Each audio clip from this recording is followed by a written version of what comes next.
Today's readings bring us face to face with the powerful truth of our Lenten journey, that we are wounded by sin, yet God provides the remedy, if only we are willing to look up and believe.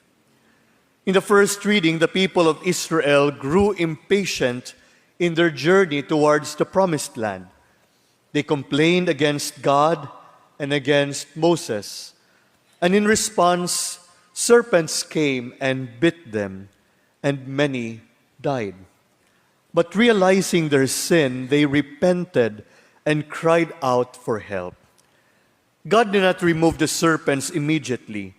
Instead, He gave them a surprising solution: a bronze serpent lifted on a pole, and whoever looked at it will live. It was not magic, but it is an invitation to faith and trust, that the people had to look up, to turn their eyes away from their fear, away from their pain, and away from their sin, and fix their gaze on what God provided. And in the Gospel, Jesus speaks in a mysterious but powerful way when He said, "When you lift up the Son of Man, then you will realize that I am." Jesus is actually pointing to the cross, that just as the serpent was lifted up in the desert, Jesus will also be lifted up on the cross. And just like the Israelites, we also are bitten, maybe not by the serpents, though daghag mga bitin diri around, but we are also bitten by sin, pride, anger, selfishness, indifference. And these slowly poison our hearts and relationships. And yet, God's answer is the same. Look up. Look to Jesus. And many did not understand Jesus in the gospel. Why? Because they were looking in the wrong direction. They were focused on earthly thinking, on their own judgments, their own pride. That is why Jesus says, "You belong to what is below, and I belong to what is above."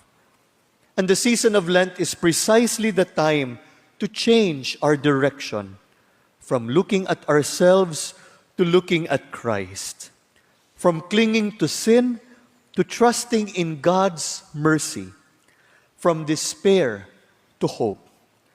The cross is not just a symbol of suffering, but it is a place of healing.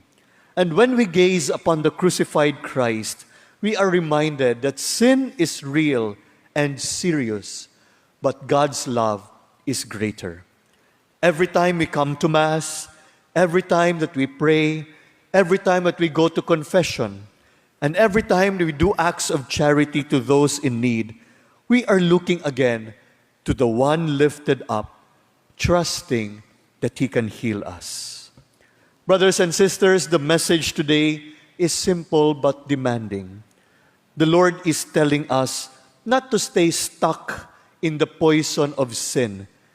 Let us not keep looking in discouragement. Let us look up to Jesus on the cross, because only when we lift our eyes to Him will we truly understand who He is and who we are called to be. That those who look at Him with faith will not die, but they will live.